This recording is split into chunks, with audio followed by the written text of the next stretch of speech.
والطور، نام پہلے ہی لفظ والطور سے ماخوذ ہے۔ زمانہ نزول، مضامین کی اندرونی شہادت سے اندازہ ہوتا ہے کہ یہ بھی مکہ معظمہ کے اسی دور میں نازل ہوئی ہے جس میں سورہ زاریات نازل ہوئی تھی۔ اس کو پڑھتے ہوئے یہ تو ضرور محسوس ہوتا ہے کہ اس کے نزول کے زمانے میں نبی صلی اللہ علیہ وسلم کے خلاف اعتراضات اور الزامات کی بوچھاڑ ہو رہی تھی، مگر یہ محسوس نہیں ہوتا کہ ظلم و ستم کی چکی زور و شور سے چلنی شروع ہو گئی تھی۔ موضوع اور مباحث، اس کے پہلے رکوع کا موضوع آخرت ہے۔ سورہ زاریات میں اس کے امکان اور وجوب اور وقوع کے دلائل دیے جا چکے تھے، اس لیے یہاں ان کا اعادہ نہیں کیا گیا ہے۔ البتہ آخرت کی شہادت دینے والے چند حقائق و آثار کی قسم کھا کر پورے زور کے ساتھ یہ فرمایا گیا ہے کہ وہ یقیناً واقع ہو کر رہے گی اور کسی میں یہ طاقت نہیں ہے کہ اسے برپا ہونے سے روک دے۔ پھر یہ بتایا گیا ہے کہ جب وہ پیش آئے گی تو اس کے جھٹلانے والوں کا انجام کیا ہوگا اور اسے مان کر تقوی کی روش اختیار کر لینے والے کس طرح اللہ کے انعامات سے سرفراز ہوں گے۔ اس کے بعد دوسرے رکوع میں سرداران قریش کے اس رویے پر تنقید کی گئی ہے جو وہ رسول اللہ صلی اللہ علیہ وسلم کی دعوت کے مقابلے میں اختیار کیے ہوئے تھے۔ وہ آپ کو کبھی کاہن، کبھی مجنون اور کبھی شاعر قرار دے کر عوام الناس کو آپ کے خلاف بہکاتے تھے تاکہ لوگ آپ کے لائے ہوئے پیغام کی طرف سنجیدگی سے توجہ نہ کریں۔ وہ آپ کی ذات کو اپنے حق میں ایک بلائے ناگہانی سمجھتے تھے اور علانیہ کہتے تھے کہ کوئی آفت ان پر نازل ہو جائے تو ہمارا ان سے پیچھا چھوٹے۔ وہ آپ پر الزام لگاتے تھے کہ یہ قرآن آپ خود گھڑ گھڑ کر خدا کے نام سے پیش کر رہے ہیں اور یہ معاذ اللہ ایک فریب ہے جو آپ نے بنا رکھا ہے۔ وہ بار بار طنز کرتے تھے کہ خدا کو نبوت کے لیے ملے بھی تو بس یہ صاحب ملے۔ وہ آپ کی دعوت و تبلیغ سے ایسی بیزاری کا اظہار کرتے تھے جیسے آپ کچھ مانگنے کے لیے ان کے پیچھے پڑے ہوئے ہیں اور وہ اپنی جان چھڑانے کے لیے آپ سے منہ چھپاتے پھر رہے ہیں۔ وہ آپس میں بیٹھ بیٹھ کر سوچتے تھے کہ آپ کے خلاف کیا چال ایسی چلی جائے جس سے آپ کی اس دعوت کا خاتمہ ہو جائے، اور یہ سب کچھ کرتے ہوئے انہیں اس امر کا کوئی احساس نہ تھا کہ وہ کیسے جاہلانہ عقائد میں مبتلا ہیں جن کی تاریکی سے لوگوں کو نکالنے کے لیے محمد صلی اللہ علیہ وسلم بالکل بے غرضانہ اپنی جان کھپا رہے ہیں۔ اللہ تعالیٰ نے ان کے اسی رویے پر تنقید کرتے ہوئے پے در پے کچھ سوالات کیے ہیں جن میں سے ہر سوال یا تو ان کے کسی اعتراض کا جواب ہے یا ان کی کسی جہالت پر تبصرہ۔ پھر فرمایا کہ ان لوگوں کو آپ کی نبوت کا قائل کرنے کے لیے کوئی معجزہ دکھانا قطعی لا حاصل ہے، کیونکہ یہ ایسے ہٹ دھرم لوگ ہیں کہ انہیں خواہ کچھ بھی دکھا دیا جائے یہ اس کی کوئی تعویل کر کے ایمان لانے سے گریز کر جائیں گے۔ اس رکوع کے آغاز میں بھی رسول اللہ صلی اللہ علیہ وسلم کو یہ ہدایت فرمائی گئی ہے کہ ان مخالفین و معاندین کے الزامات و اعتراضات کی پرواہ کیے بغیر اپنی دعوت و تذکیر کا کام مسلسل جاری رکھیں، اور آخر میں بھی آپ کو تاکید فرمائی گئی ہے کہ صبر کے ساتھ ان مزاحمتوں کا مقابلہ کیے جائیں یہاں تک کہ اللہ تعالیٰ کا فیصلہ آ جائے۔ اس کے ساتھ آپ کو اطمینان دلایا گیا ہے کہ آپ کے رب نے آپ کو دشمنان حق کے مقابلے میں اٹھا کر اپنے حال پر چھوڑ نہیں دیا ہے، بلکہ وہ برابر آپ کی نگہبانی کر رہا ہے۔ جب تک اس کے فیصلے کی گھڑی آئے آپ سب کچھ برداشت کرتے رہیں اور اپنے رب کی حمد و تسبیح سے وہ قوت حاصل کریں جو ایسے حالات میں اللہ کا کام کرنے کے لیے درکار ہوتی ہے۔ بسم اللہ الرحمن الرحیم۔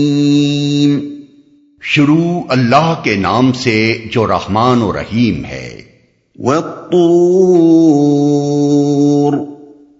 وکتاب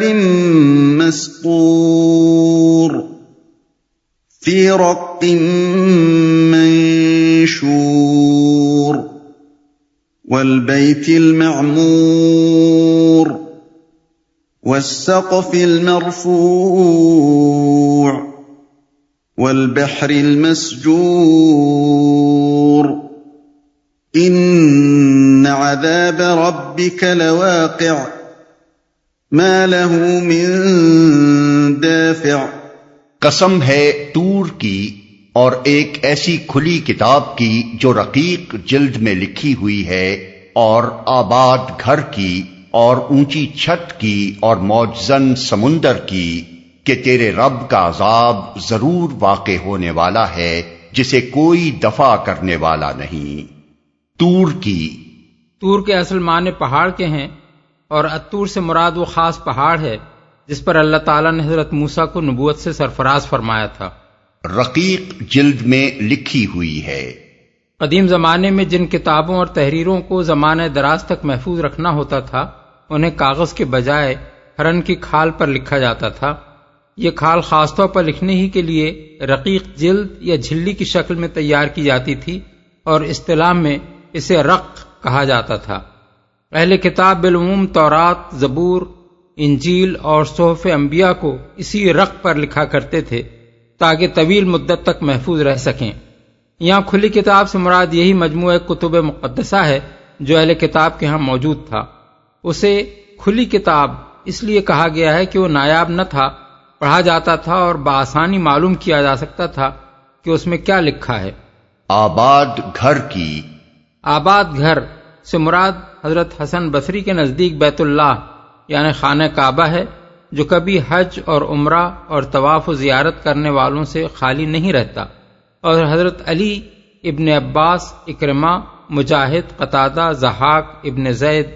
اور دوسرے مفسرین اس سے مراد وہ بیت معمور لیتے ہیں جس کا ذکر معراج کے سلسلے میں نبی صلی اللہ علیہ وسلم نے فرمایا ہے، جس کی دیوار سے آپ نے حضرت ابراہیم علیہ السلام کو ٹیک لگائے دیکھا تھا۔ مجاہد، قتادہ اور ابن زید کہتے ہیں کہ جس طرح خانہ کعبہ اہل زمین کے لیے خدا پرستوں کا مرکز و مرجع ہے، اسی طرح ہر آسمان میں اس کے باشندوں کے لیے ایسا ہی ایک کعبہ ہے جو اللہ تعالیٰ کی عبادت کرنے والوں کے لیے ایسی ہی مرکزیت رکھتا ہے۔ انہی میں سے ایک کعبہ وہ تھا جس کی دیوار سے ٹیک لگائے حضرت ابراہیم علیہ السلام معراج میں نبی صلی اللہ علیہ وسلم کو نظر آئے تھے، اور اس سے حضرت ابراہیم کی مناسبت فطری تھی کیونکہ آپ ہی زمین والے کعبے کے بانی ہیں۔ اس تشریح کو نگاہ میں رکھا جائے تو یہ دوسری تفسیر حضرت حسن بصری کی تفسیر کے خلاف نہیں پڑتی، بلکہ دونوں کو ملا کر ہم یوں سمجھ سکتے ہیں کہ یہاں قسم صرف زمین ہی کے کعبے کی نہیں کھائی گئی ہے، بلکہ اس میں ان تمام کعبوں کی قسم بھی شامل ہے جو ساری کائنات میں موجود ہیں۔ اونچی چھت کی، اونچی چھت سے مراد آسمان ہے جو زمین پر ایک قبے کی طرح چھایا ہوا نظر آتا ہے، اور یہاں یہ لفظ پورے عالم بالا کے لیے استعمال ہوا ہے۔ تشریح کے لیے ملاحظہ ہو تفہیم القرآن جلد پنجم، تفسیر سورہ قاف۔ موج زن سمندر کی،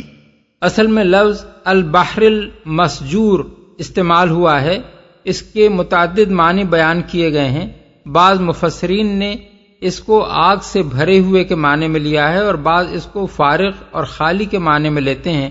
جس کا پانی زمین میں اتر کر غائب ہو گیا ہو۔ بعض اسے محبوس کے معنی میں لیتے ہیں اور اس کا مطلب یہ بیان کرتے ہیں کہ سمندر کو روک کر رکھا گیا ہے تاکہ اس کا پانی زمین میں اتر کر غائب بھی نہ ہو جائے اور خشکی پر چھا بھی نہ جائے کہ زمین کے سب باشندے اس میں غرق ہو جائیں۔ بعض اسے مخلوط کے معنی میں لیتے ہیں جس کے اندر میٹھا اور کھاری، گرم اور سرد ہر طرح کا پانی آ کر مل جاتا ہے، اور بعض اس کو لبریز اور موجزن کے معنی میں لیتے ہیں۔ ان میں سے پہلے دو معنی تو موقع و محل سے کوئی مناسبت نہیں رکھتے۔ سمندر کی یہ دونوں کیفیات کہ اس کی تہ پھٹ کر اس کا پانی زمین کے اندر اتر جائے اور وہ آگ سے بھر جائے، قیامت کے وقت ظاہر ہوں گی، جیسا کہ سورہ تکویر آیت 6 اور سورہ انفطار آیت 3 میں بیان ہوا ہے۔ یہ آئندہ رونما ہونے والی کیفیات اس وقت موجود نہیں ہیں کہ ان کی قسم کھا کر آج کے لوگوں کو آخرت کے وقوع کا یقین دلایا جائے، اس لیے ان دونوں معنوں کو ساقط کر کے یہاں البحر المسجور کو محبوس، مخلوط اور لبریز و موجزن کے معنی ہی میں لیا جا سکتا ہے۔ کوئی دفع کرنے والا نہیں۔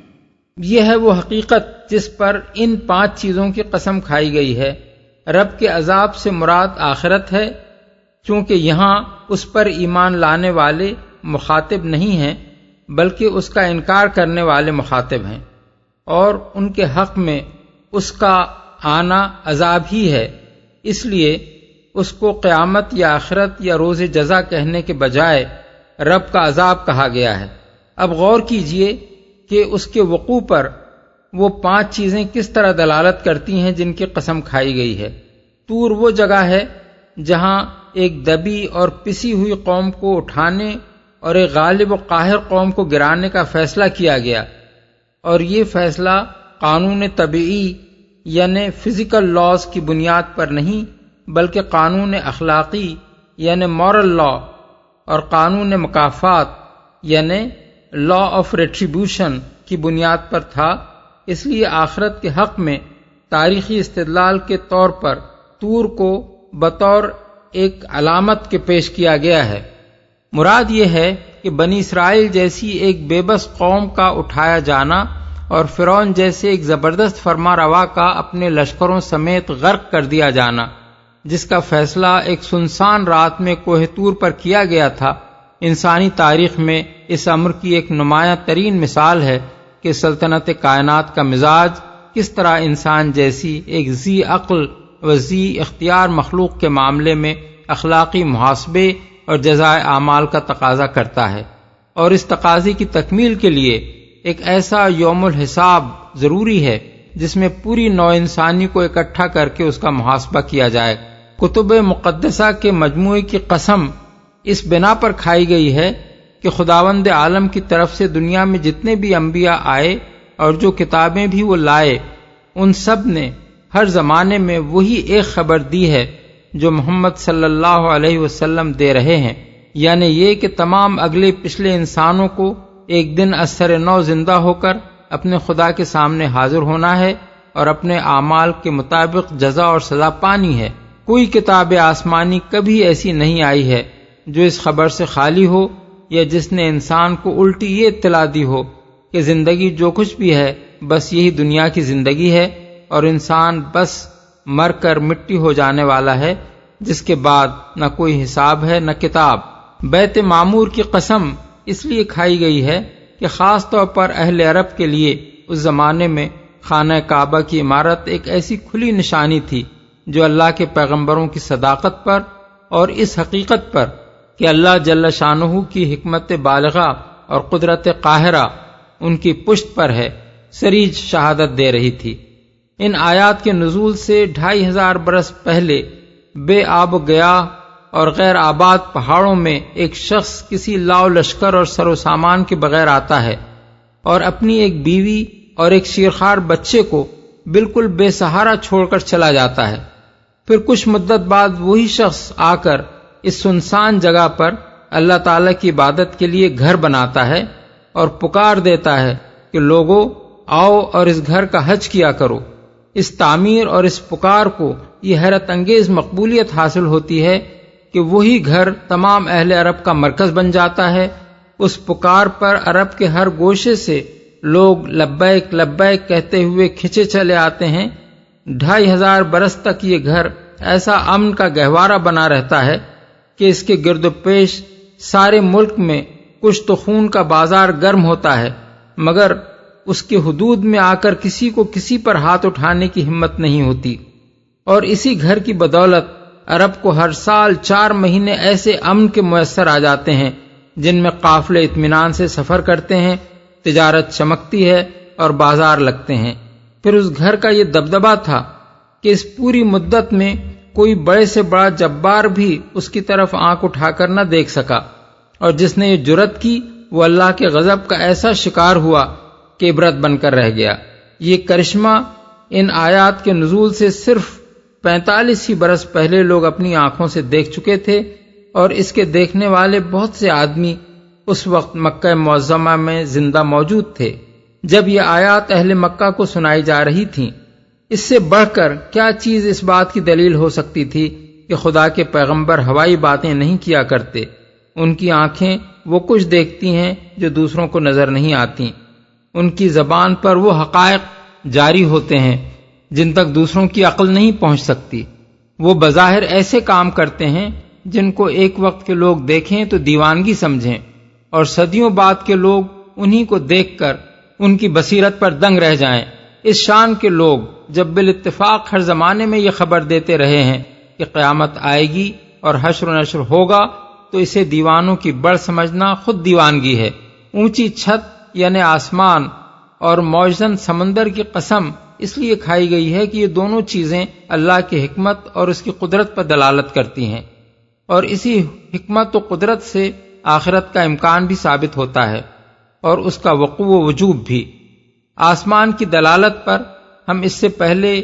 تفسیر سورہ قاف میں کلام کر چکے ہیں۔ رہا سمندر، تو جو شخص بھی انکار کا پیشگی فیصلہ کیے بغیر اس کو نگاہ غور سے دیکھے گا، اس کا دل یہ گواہی دے گا کہ زمین پر پانی کے اتنے بڑے ذخیرے کا فراہم ہو جانا بجائے خود ایک ایسی کاریگری ہے جو کسی اتفاقی حادثے کا نتیجہ نہیں ہو سکتی، پھر اس کے ساتھ اتنی بے شمار حکمتیں وابستہ ہیں کہ اتفاقاً ایسا حکیمانہ نظام قائم ہو جانا ممکن نہیں ہے۔ اس میں بے حد و حساب حیوانات پیدا کیے گئے ہیں، جن میں سے ہر نوع کا نظام جسمانی ٹھیک اس گہرائی کے لیے موزوں بنایا گیا ہے جس کے اندر اسے رہنا ہے۔ اس کے پانی کو نمکین بنا دیا گیا ہے تاکہ روزانہ کروڑوں جانور جو اس میں مرتے ہیں ان کی لاشیں سڑ نہ جائیں۔ اس کے پانی کو ایک خاص حد پر اس طرح روک رکھا گیا ہے کہ نہ تو وہ زمین کے شگافوں سے گزر کر اس کے پیٹ میں اتر جاتا ہے اور نہ خشکی پر چڑھ کر اسے غرق کر دیتا ہے، بلکہ لاکھوں کروڑوں برس سے وہ اسی حد پر رکا ہوا ہے۔ اسی عظیم ذخیرہ آب کے موجود اور برقرار رہنے سے زمین کے خشک حصوں پر بارش کا انتظام ہوتا ہے، جس میں سورج کی گرمی اور ہواؤں کی گردش اس کے ساتھ پوری باقاعدگی کے ساتھ تعاون کرتی ہے۔ اسی کے غیر آباد نہ ہونے اور طرح طرح کی مخلوقات اس میں پیدا ہونے سے یہ فائدہ حاصل ہوا ہے کہ انسان اس سے اپنی غذا اور اپنی ضرورت کی بہت سی چیزیں کثیر مقدار میں حاصل کر رہا ہے۔ اسی کے ایک حد پر رکے رہنے سے وہ بر اعظم اور جزیرے قائم ہیں جن پر انسان بس رہا ہے، اور اسی کے چند اٹل قواعد کی پابندی کرنے سے یہ ممکن ہوا ہے کہ انسان اس میں جہاز رانی کر سکے۔ ایک حکیم کی حکمت اور ایک قادر مطلق کی زبردست قدرت کے بغیر اس انتظام کا تصور نہیں کیا جا سکتا، اور نہ یہ تصور کیا جا سکتا ہے کہ انسان اور زمین کی دوسری مخلوقات کے مفاد سے سمندر کے اس انتظام کا یہ گہرا تعلق بس الٹپ ہی قائم ہو گیا ہے۔ اب اگر فی الواقع یہ اس امر کی ناقابل انکار شہادت ہے کہ ایک خدا حکیم و قادر نے انسان کو زمین پر آباد کرنے کے لیے دوسرے بے شمار انتظامات کے ساتھ یہ بحر شور بھی اس شان کا پیدا کیا ہے، تو وہ شخص سخت احمق ہوگا جو اس حکیم سے اس نادانی کی توقع رکھے کہ وہ اس سمندر سے انسان کی کھیتیاں سیراب کرنے اور اس کے ذریعے سے انسان کو رزق دینے کا انتظام تو کر دے گا، مگر اس سے کبھی یہ نہ پوچھے گا کہ تو نے میرا رزق کھا کر اس کا حق کیسے ادا کیا۔ اور وہ اس سمندر کے سینے پر اپنے جہاز دوڑانے کی قدرت تو انسان کو عطا کر دے گا، مگر اس سے کبھی یہ نہ پوچھے گا کہ یہ جہاز تو نے حق اور راستی کے ساتھ دوڑائے تھے یا ان کے ذریعے سے دنیا میں ڈاکے مارتا پھرتا تھا۔ اسی طرح یہ تصور کرنا بھی ایک بہت بڑی کن ذہنی ہے کہ جس قادر مطلق کی قدرت کا ایک ادنا کرشمہ اس عظیم الشان سمندر کی تخلیق ہے، جس نے فضا میں گھومنے والے اس معلق کرے پر پانی کے اتنے بڑے ذخیرے کو تھام رکھا ہے، جس نے نمک کی اتنی بڑی مقدار اس میں گھول دی ہے، جس نے طرح طرح کی ان گنت مخلوقات اس میں پیدا کی ہیں اور ان سب کے رزق رسانی کا انتظام اسی کے اندر کر دیا ہے، جو ہر سال اربوں ٹن پانی اس میں سے اٹھا کر ہوا کے دوش پر لے جاتا ہے اور کروڑوں مربع میل کے خشک علاقوں پر اسے بڑی باقاعدگی کے ساتھ برساتا رہتا ہے، وہ انسان کو ایک دفعہ پیدا کر دینے کے بعد ایسا عاجز ہو جاتا ہے کہ پھر اسے پیدا کرنا چاہے بھی تو نہیں کر سکتا۔ یوم تمور السماء مورا وتسیر الجبال سیرا، وہ اس روز واقع ہوگا جب آسمان بری طرح ڈگمگائے گا اور پہاڑ اڑے اڑے پھریں گے۔ آسمان بری طرح ڈگمگائے گا۔ اصل الفاظ ہیں تمور السماء مورن۔ مور عربی زبان میں گھومنے، اونٹنے، پھڑکنے، جھوم جھوم کر چلنے، چکر کھانے اور بار بار آگے پیچھے حرکت کرنے کے لیے بولا جاتا ہے۔ قیامت کے دن آسمان کی جو حالت ہوگی اسے ان الفاظ میں بیان کر کے یہ تصور دلایا گیا ہے کہ اس روز عالم بالا کا سارا نظام درہم برہم ہو جائے گا، اور دیکھنے والا جب آسمان کی طرف دیکھے گا تو اسے یوں محسوس ہوگا کہ وہ جمع جمایا نقشہ جو ہمیشہ ایک ہی شان سے نظر آتا تھا بگڑ چکا ہے، اور ہر طرف ایک اضطراب برپا ہے۔ پہاڑ اڑے اڑے پھریں گے۔ دوسرے الفاظ میں زمین کی وہ گرفت جس نے پہاڑوں کو جمع رکھا ہے ڈھیلی پڑ جائے گی، اور وہ اپنی جڑوں سے اکھڑ کر فضا میں اس طرح اڑنے لگیں گے جیسے بادل اڑے پھرتے ہیں۔ فويل يومئذ للمكذبين الذين هم في خوض يلعبون يوم يدعون إلى نار جهنم دعا هذه النار التي كنتم بها تكذبون أفسحر هذا أم أنتم لا تبصرون اصلوها فاصبروا أو لا تصبروا سواء عليكم إنما تجزون ما كنتم تعملون۔ تباہی ہے اس روز ان جھٹلانے والوں کے لیے جو آج کھیل کے طور پر اپنی حجت بازیوں میں لگے ہوئے ہیں، جس دن انہیں دھکے مار مار کر نارے جہنم کی طرف لے چلا جائے گا۔ اس وقت ان سے کہا جائے گا کہ یہ وہی آگ ہے جسے تم جھٹلایا کرتے تھے، اب بتاؤ یہ جادو ہے یا تمہیں سوجھ نہیں رہا ہے؟ جاؤ اب جھلسو اس کے اندر، تم خواہ صبر کرو یا نہ کرو تمہارے لیے یکساں ہے، تمہیں ویسا ہی بدلہ دیا جا رہا ہے جیسے تم عمل کر رہے تھے۔ حجت بازیوں میں لگے ہوئے ہیں۔ مطلب یہ ہے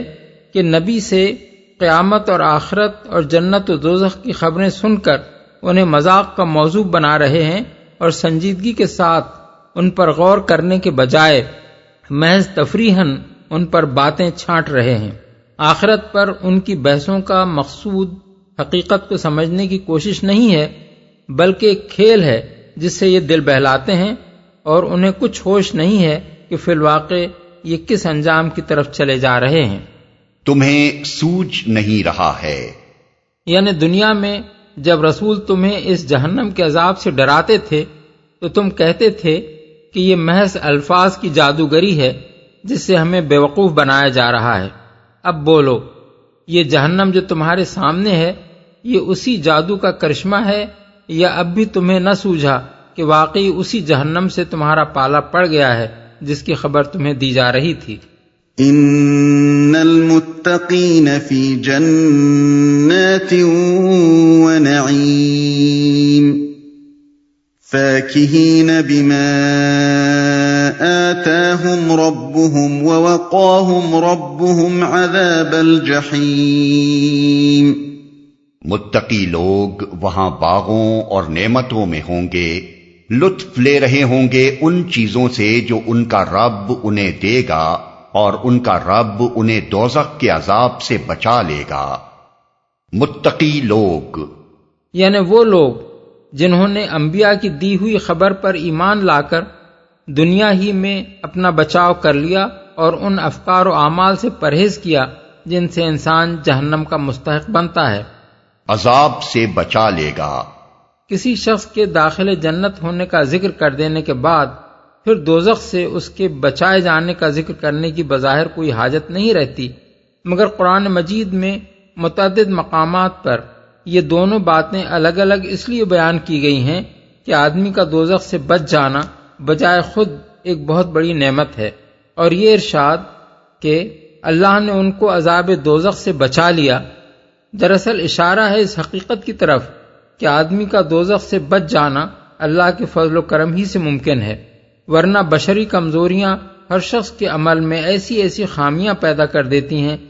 کہ اگر اللہ اپنی فیاضی سے ان کو نظر انداز نہ فرمائے اور سخت محاسبے پر اتر آئے تو کوئی بھی گرفت سے نہیں چھوٹ سکتا۔ اسی لیے جنت میں داخل ہونا اللہ کی جتنی بڑی نعمت ہے اس سے کچھ کم نعمت یہ نہیں ہے کہ آدمی دوزخ سے بچا لیا جائے۔ كلوا واشربوا هنيئا بما كنتم تعملون متكئين على سرر مصفوفة وزوجناهم بحور عين۔ ان سے کہا جائے گا کھاؤ اور پیو مزے سے اپنے ان اعمال کے صلے میں جو تم کرتے رہے ہو، وہ آمنے سامنے بچھے ہوئے تختوں پر تکیے لگائے بیٹھے ہوں گے، اور ہم خوبصورت آنکھوں والی حوریں ان سے بیاہ دیں گے۔ کھاؤ اور پیو مزے سے۔ یہاں مزے سے کا لفظ اپنے اندر بڑا وسیع مفہوم رکھتا ہے۔ جنت میں انسان کو جو کچھ ملے گا کسی مشقت اور محنت کے بغیر ملے گا، اس کے ختم ہو جانے یا اس کے اندر کمی واقع ہو جانے کا کوئی اندیشہ نہ ہوگا۔ اس کے لیے انسان کو کچھ خرچ کرنا نہیں پڑے گا، وہ عین اس کی خواہش اور اس کے دل کی پسند کے مطابق ہوگا۔ جتنا چاہے گا اور جب چاہے گا حاضر کر دیا جائے گا۔ مہمان کے طور پر وہ وہاں مقیم نہ ہوگا کہ کچھ طلب کرتے ہوئے شرمائے، بلکہ سب کچھ اس کے اپنے گزشتہ اعمال کا صلہ اور اس کی اپنی پچھلی کمائی کا ثمرہ ہوگا۔ اس کے کھانے اور پینے سے کسی مرض کا خطرہ بھی نہ ہوگا۔ وہ بھوک مٹانے اور زندہ رہنے کے لیے نہیں بلکہ صرف لذت حاصل کرنے کے لیے ہوگا، اور آدمی جتنی لذت بھی اس سے اٹھانا چاہے اٹھا سکے گا، بغیر اس کے کہ اس سے کوئی سوء ہضم لاحق ہو، اور وہ غذا کسی قسم کی غلاظت پیدا کرنے والی بھی نہ ہوگی۔ اس لیے دنیا میں مزے سے کھانے پینے کا جو مفہوم ہے، جنت میں مزے سے کھانے پینے کا مفہوم اس سے بدرجہ زیادہ وسیع اور اعلیٰ و ارفع ہے۔ والذین آمنوا واتبعتهم ذریتهم بإیمان الحقنا بهم ذریتهم وما ألتناهم من عملهم من شيء كل امرئ بما كسب رهين وأمددناهم بفاكهة ولحم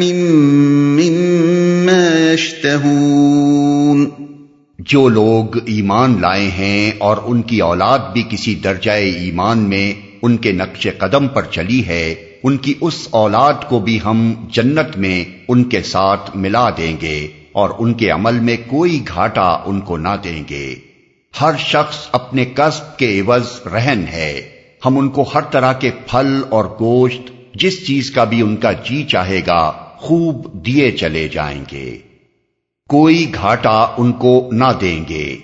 یہ مضمون اس سے پہلے سورہ رعد آیت 23 اور سورہ مومن آیت 8 میں بھی گزر چکا ہے، مگر یہاں ان دونوں مقامات سے بھی زیادہ ایک بڑی خوشخبری سنائی گئی ہے۔ سورہ رعد والی آیت میں صرف اتنی بات فرمائی گئی تھی کہ اہل جنت کے آباء و اجداد اور ان کی اولاد اور ان کی بیویوں میں سے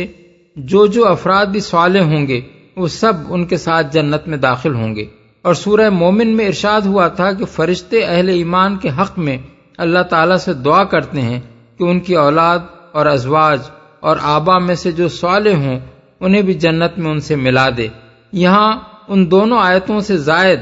جو بات فرمائی گئی ہے وہ یہ ہے کہ اگر اولاد کسی نہ کسی درجہ ایمان میں بھی اپنے آبا کے نقش قدم کی پیروی کرتی رہی ہو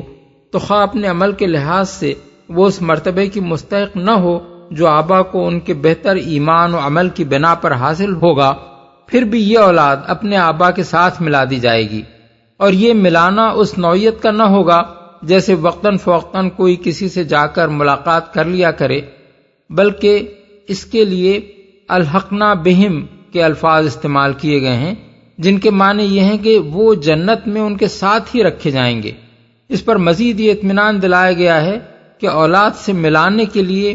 آبا کا درجہ گھٹا کر انہیں نیچے نہیں اتارا جائے گا، بلکہ آبا سے ملانے کے لیے اولاد کا درجہ بڑھا کر انہیں اوپر پہنچا دیا جائے گا۔ اس مقام پر یہ بات بھی سمجھ لینی چاہیے کہ یہ ارشاد اس بالغ اولاد کے بارے میں ہے جس نے سن رشد کو پہنچ کر اپنے اختیار اور ارادے سے ایمان لانے کا فیصلہ کیا ہو اور جو اپنی مرضی سے اپنے صالح بزرگوں کے نقش قدم پر چلی ہو۔ رہی ایک مومن کی وہ اولاد جو سن رشد کو پہنچنے سے پہلے ہی مر گئی ہو، تو اس کے معاملے میں کفر و ایمان اور طاعت و معصیت کا سرے سے کوئی سوال ہی پیدا نہیں ہوتا۔ اسے تو ویسے ہی جنت میں جانا ہے اور اس کے آبا کی آنکھیں ٹھنڈی کرنے کے لیے انہی کے ساتھ رکھا جانا ہے۔ کسب کے عوض رہن ہے۔ یہاں رہن کا استعارہ بہت معنی خیز ہے۔ ایک شخص اگر کسی سے کچھ قرض لے اور قرض دینے والا اپنے حق کی ادائیگی کے لیے ضمانت کے طور پر اس کی کوئی چیز اپنے پاس رہن رکھ لے، تو جب تک وہ قرض ادا نہ کر دے اس وقت تک فک رہن نہیں ہو سکتا، اور اگر مدت مقررہ گزر جانے پر بھی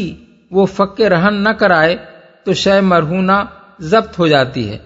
انسان اور خدا کے درمیان معاملے کی نوعیت کو یہاں اسی صورت معاملہ سے تشبیہ دی گئی ہے۔ خدا نے انسان کو جو سر و سامان، جو طاقتیں اور صلاحیتیں اور جو اختیارات دنیا میں عطا کیے ہیں،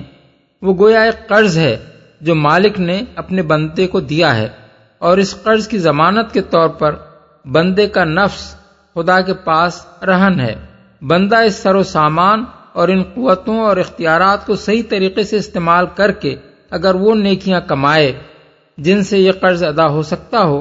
تو وہ شے مرہونہ یعنی اپنے نفس کو چھڑا لے گا، ورنہ اسے ضبط کر لیا جائے گا۔ پچھلی آیت کے معنی بعد یہ بات اس لیے ارشاد فرمائی گئی ہے کہ مومنین صالحین خواہ بجائے خود کتنے ہی بڑے مرتبے کے لوگ ہوں، ان کی اولاد کا فک رہن اس کے بغیر نہیں ہو سکتا کہ وہ خود اپنے کسب سے اپنے نفس کو چھڑائے۔ باپ دادا کی کمائی اولاد کو نہیں چھڑا سکتی، البتہ اولاد اگر کسی درجے کے بھی ایمان اور اتباع صالحین سے اپنے آپ کو چھڑا لے جائے تو پھر یہ اللہ کا فضل اور اس کا کرم ہے کہ جنت میں وہ اس کو نیچے کے مرتبوں سے اٹھا کر اونچے مراتب میں باپ دادا کے ساتھ لے جا کر ملا دے۔ باپ دادا کی نیکیوں کا یہ فائدہ تو اولاد کو مل سکتا ہے، لیکن اگر وہ اپنے کسب سے اپنے آپ کو دوزخ کا مستحق بنا لے تو یہ کسی طرح ممکن نہیں ہے کہ باپ دادا کی خاطر اسے جنت میں پہنچا دیا جائے۔ اس کے ساتھ یہ بات بھی اس آیت سے نکلتی ہے کہ کم درجے کی نیک اولاد کا بڑے درجے کے نیک آبا سے لے جا کر ملا دیا جانا دراصل اس اولاد کے کسب کا نتیجہ نہیں ہے، بلکہ ان آبا کے کسب کا نتیجہ ہے۔ وہ اپنے عمل سے اس فضل کے مستحق ہوں گے کہ ان کے دل خوش کرنے کے لیے ان کی اولاد کو ان سے لا ملایا جائے۔ اسی وجہ سے اللہ ان کے درجے گھٹا کر انہیں اولاد کے پاس نہیں لے جائے گا، بلکہ اولاد کے درجے بڑھا کر ان کے پاس لے جائے گا، تاکہ ان پر خدا کی نعمتوں کے اتمام میں یہ کسر باقی نہ رہ جائے کہ اپنی اولاد سے دوری ان کے لیے باعث اذیت ہو۔ پھل اور گوشت۔ اس آیت میں اہل جنت کو مطلقاً ہر قسم کا گوشت دیے جانے کا ذکر ہے، اور سورہ واقعہ آیت 21 میں فرمایا گیا ہے کہ پرندوں کے گوشت سے ان کی تواضع کی جائے گی۔ اس گوشت کی نوعیت ہمیں ٹھیک ٹھیک معلوم نہیں ہے، مگر جس طرح قرآن کی بعض تصریحات اور بعض احادیث میں جنت کے دودھ کے متعلق بتایا گیا ہے کہ وہ جانوروں کے تھنوں سے نکلا ہوا نہ ہوگا، اور جنت کے شہد کے متعلق بتایا گیا ہے کہ وہ مکھیوں کا بنایا ہوا نہ ہوگا، اور جنت کی شراب کے متعلق بتایا گیا ہے کہ وہ پھلوں کو سڑا کر کشید کی ہوئی نہ ہوگی، بلکہ اللہ کی قدرت سے یہ چیزیں چشموں سے نکلیں گی اور نہروں میں بہیں گی۔ اس سے یہ قیاس کیا جا سکتا ہے کہ جنت کا گوشت بھی جانوروں کا ذبیحہ نہ ہوگا، بلکہ یہ بھی قدرتی طور پر پیدا ہوگا۔ جو خدا زمین کے مادوں سے براہ راست دودھ اور شہد اور شراب پیدا کر سکتا ہے، اس کی قدرت سے یہ بعید نہیں ہے کہ انہی مادوں سے ہر طرح کا لذیذ ترین گوشت پیدا کر دے جو جانوروں کے گوشت سے بھی اپنی لذت میں بڑھ کر ہو۔ يتنازعون فيها كأسا لا لغو فيها ولا تأثيم ويطوف عليهم غلمان لهم كأنهم لؤلؤ مكنون۔ وہ ایک دوسرے سے جام شراب لپک لپک کر لے رہے ہوں گے جس میں نہ یاوہ گوئی ہوگی نہ بد کرداری، اور ان کی خدمت میں وہ لڑکے دوڑتے پھر رہے ہوں گے جو انہی کے لیے مخصوص ہوں گے، ایسے خوبصورت جیسے چھپا کر رکھے ہوئے موتی، نہ یاوہ گوئی ہوگی نہ بد کرداری. یعنی وہ شراب نشہ پیدا کرنے والی نہ ہوگی کہ اسے پی کر وہ بدمست ہوں اور بیہودہ بکواس کرنے لگیں، یا گالم گلوچ اور دھول دھپے پر اتر آئیں، یا اس طرح کی فحش حرکات کرنے لگیں جیسے دنیا کی شراب پینے والے کرتے ہیں، جو انہی کے لیے مخصوص ہوں گے. یہ نقطہ قابل غور ہے کہ غلمانہم نہیں فرمایا بلکہ غلمان لہم فرمایا ہے. اگر غلمانہم فرمایا جاتا تو اس سے یہ گمان ہو سکتا تھا کہ دنیا میں ان کے جو خادم تھے وہی جنت میں بھی ان کے خادم بنا دیے جائیں گے. حالانکہ دنیا کا جو شخص بھی جنت میں جائے گا اپنے استحقاق کی بنا پر جائے گا، اور کوئی وجہ نہیں کہ جنت میں پہنچ کر وہ اپنے اسی آقا کا خادم بنا دیا جائے جس کی خدمت وہ دنیا میں کرتا رہا تھا. بلکہ یہ بھی ہو سکتا ہے کہ کوئی خادم اپنے عمل کی وجہ سے اپنے مخدوم کی بنسبت زیادہ بلند مرتبہ جنت میں پائے. اس لیے غلمان اللہم فرما کر اس گمان کی گنجائش باقی نہیں رہنے دی گئی. یہ لفظ اس بات کی وضاحت کر دیتا ہے کہ یہ وہ لڑکے ہوں گے جو جنت میں ان کی خدمت کے لیے مخصوص کر دیے جائیں گے. وَأَقْبَلَ بَعْضُهُمْ عَلَى بَعْضٍ يَتَسَاءَلُونَ. یہ لوگ آپس میں ایک دوسرے سے دنیا میں گزرے ہوئے حالات پوچھیں گے. قَالُوا إِنَّا كُنَّا قَبْلُ فِي أَهْلِنَا مُشْفِقِينَ فَمَنَّ اللَّهُ عَلَيْنَا وَوَقَانَا عَذَابَ السَّمُومِ إِنَّا كُنَّا مِن قَبْلُ نَدْعُوهُ إِنَّهُ هُوَ الْبَرُّ الرَّحِيمُ. یہ کہیں گے ہم پہلے اپنے گھر والوں میں ڈرتے ہوئے زندگی بسر کرتے تھے، آخر کار اللہ نے ہم پر فضل فرمایا اور ہمیں جھلسا دینے والی ہوا کے عذاب سے بچا لیا. ہم پچھلی زندگی میں اسی سے دعائیں مانگتے تھے، وہ واقعی بڑا ہی محسن اور رحیم ہے. ڈرتے ہوئے زندگی بسر کرتے تھے، یعنی ہم وہاں عیش میں منہمک اور اپنی دنیا میں مگن ہو کر غفلت کی زندگی نہیں گزار رہے تھے، بلکہ ہر وقت ہمیں یہ دھڑکا لگا رہتا تھا کہ کہیں ہم سے کوئی ایسا کام نہ ہو جائے جس پر خدا کے ہاں ہماری پکڑ ہو. یہاں خاص طور پر اپنے گھر والوں کے درمیان ڈرتے ہوئے زندگی بسر کرنے کا ذکر اس لیے کیا گیا ہے کہ آدمی سب سے زیادہ جس وجہ سے گناہوں میں مبتلا ہوتا ہے وہ اپنے بال بچوں کو عیش کرانے اور ان کی دنیا بنانے کی فکر ہے. اسی کے لیے وہ حرام کماتا ہے، دوسروں کے حقوق پر ڈاکے ڈالتا ہے اور طرح طرح کی ناجائز تدبیریں کرتا ہے. اسی بنا پر اہل جنت آپس میں کہیں گے کہ خاص طور پر جس چیز نے ہمیں عاقبت کی خرابی سے بچایا وہ یہ تھی کہ اپنے بال بچوں میں زندگی بسر کرتے ہوئے ہمیں ان کو عیش کرانے اور ان کا مستقبل شاندار بنانے کی اتنی فکر نہ تھی جتنی اس بات کی تھی کہ ہم ان کی خاطر وہ طریقے نہ اختیار کر بیٹھیں جن سے ہماری آخرت برباد ہو جائے، اور اپنی اولاد کو بھی ایسے راستے پر نہ ڈال جائیں جو ان کو عذاب الہی کا مستحق بنا دے. جھلسا دینے والی ہوا. اصل میں لفظ سموم استعمال ہوا ہے جس کے معنی سخت گرم ہوا کے ہیں. اس سے مراد لو کی وہ لپٹیں ہیں جو دوزخ سے اٹھ رہی ہوں گی. فَذَكِّرْ فَمَا أَنْتَ بِنِعْمَةِ رَبِّكَ بِكَاهِنٍ وَلَا مَجْنُونٍ. پس اے نبی تم نصیحت کیے جاؤ، اپنے رب کے فضل سے نہ تم کاہن ہو اور نہ مجنون. اوپر آخرت کی تصویر پیش کرنے کے بعد اب تقریر کا رخ کفار مکہ کی ان ہٹ دھرمیوں کی طرف پھر رہا ہے جس سے وہ رسول اللہ صلی اللہ علیہ وسلم کی دعوت کا مقابلہ کر رہے تھے. یہاں خطاب بظاہر تو حضرت صلی اللہ علیہ وسلم سے ہے، مگر دراصل آپ کے واسطے سے یہ باتیں کفار مکہ کو سنانی مقصود ہیں. ان کے سامنے جب آپ قیامت اور حشر و نشر اور حساب و کتاب اور جزا و سزا اور جنت و جہنم کی باتیں کرتے تھے اور ان مضامین پر مشتمل قرآن مجید کی آیات اس دعوے کے ساتھ ان کو سناتے تھے کہ یہ خبریں اللہ کی طرف سے میرے پاس آئی ہیں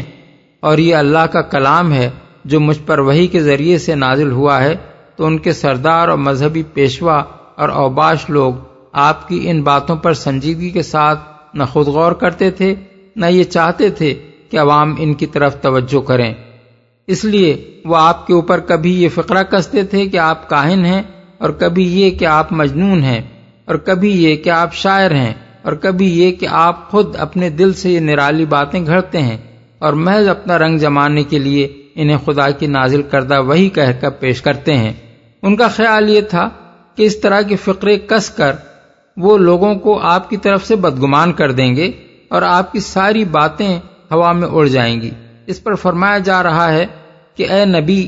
واقعی حقیقت تو وہی کچھ ہے جو سورت کے آغاز سے یہاں تک بیان کی گئی ہے۔ اب اگر یہ لوگ ان باتوں پر تمہیں کاہن اور مجنون کہتے ہیں تو پرواہ نہ کرو اور بندگان خدا کو غفلت سے چونکانے اور حقیقت سے خبردار کرنے کا کام کرتے چلے جاؤ،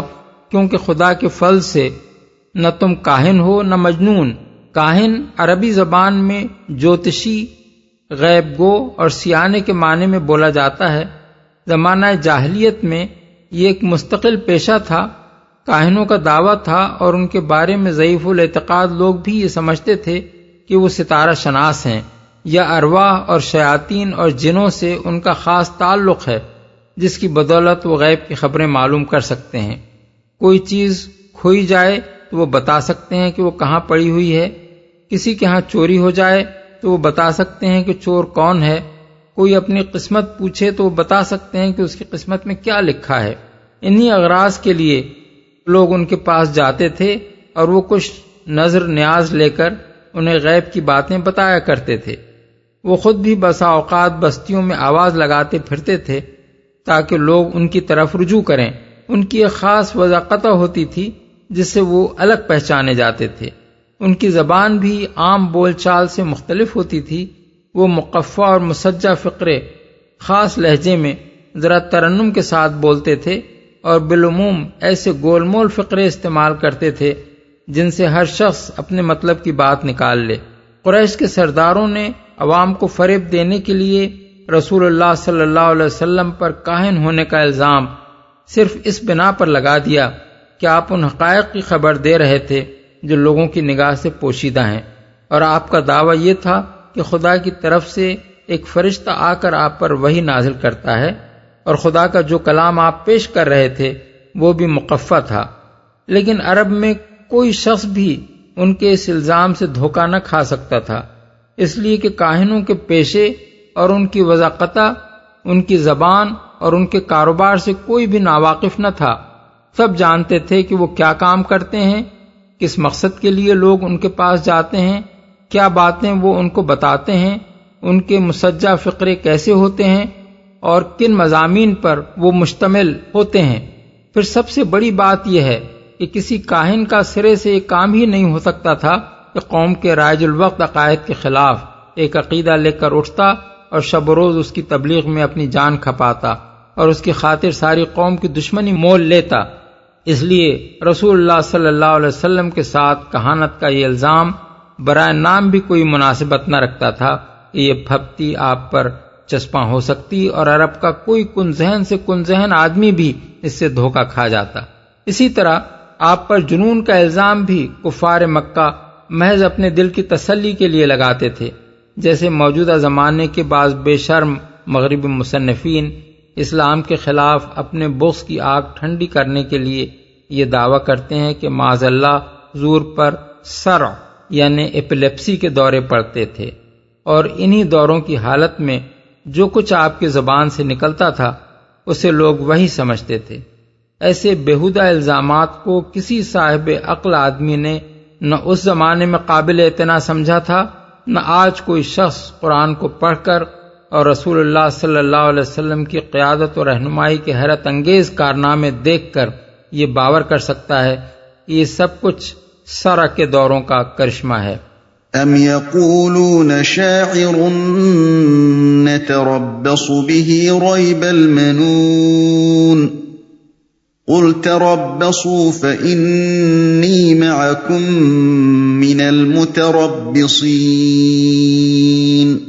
کیا یہ لوگ کہتے ہیں کہ یہ شخص شاعر ہے جس کے حق میں ہم گردش ایام کا انتظار کر رہے ہیں؟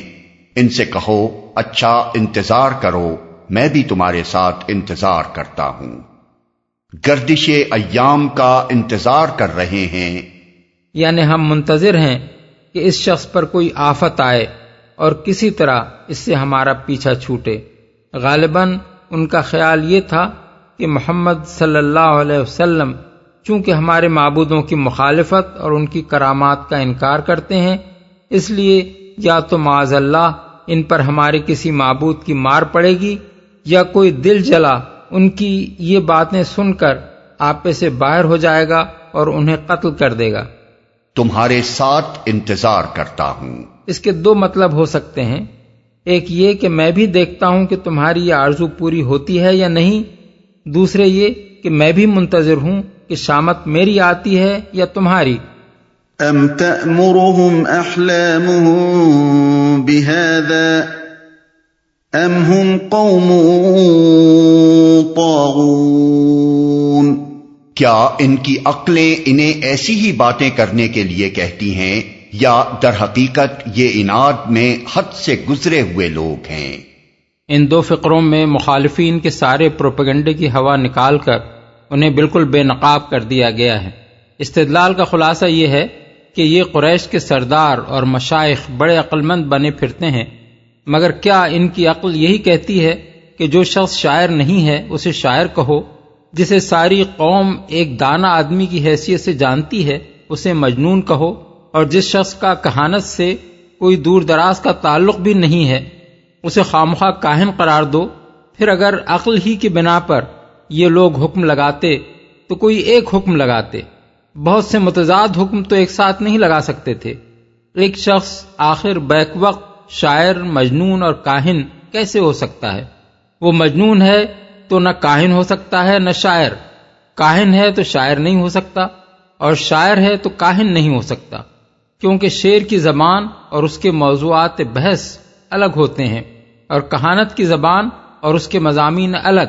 ایک ہی کلام کو بیک وقت شعر بھی کہنا اور کہانت بھی قرار دینا کسی ایسے آدمی کا کام نہیں ہو سکتا جو شعر اور کہانت کا فرق جانتا ہو۔ بس یہ بالکل کھلی ہوئی بات ہے کہ محمد صلی اللہ علیہ وسلم کی مخالفت میں یہ متضاد باتیں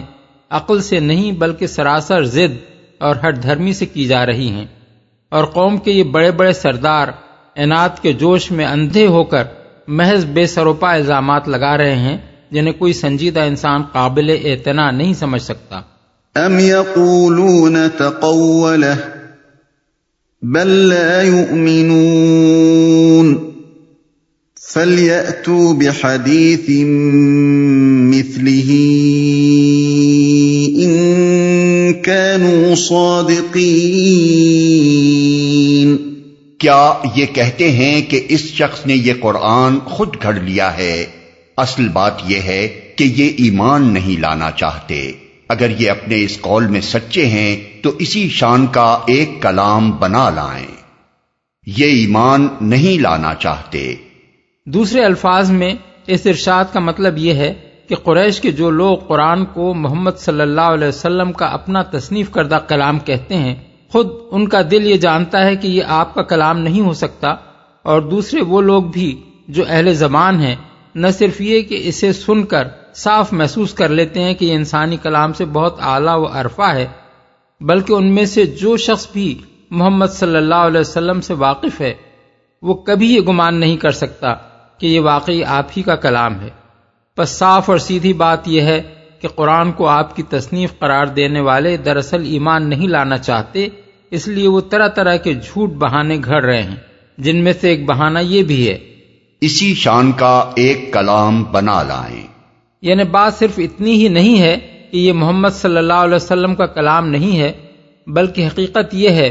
کہ یہ سرے سے انسانی کلام ہی نہیں ہے، اور یہ بات انسان کی قدرت سے باہر ہے کہ ایسا کلام تصنیف کر سکے۔ اگر تم اسے انسانی کلام کہتے ہو تو اس پائے کا کوئی کلام لا کر دکھاؤ جسے کسی انسان نے تصنیف کیا ہو۔ یہ چیلنج نہ صرف قریش کو بلکہ تمام دنیا کے منکرین کو سب سے پہلے اس آیت میں دیا گیا تھا، اس کے بعد 3 مرتبہ مکہ معظمہ میں اور پھر آخری بار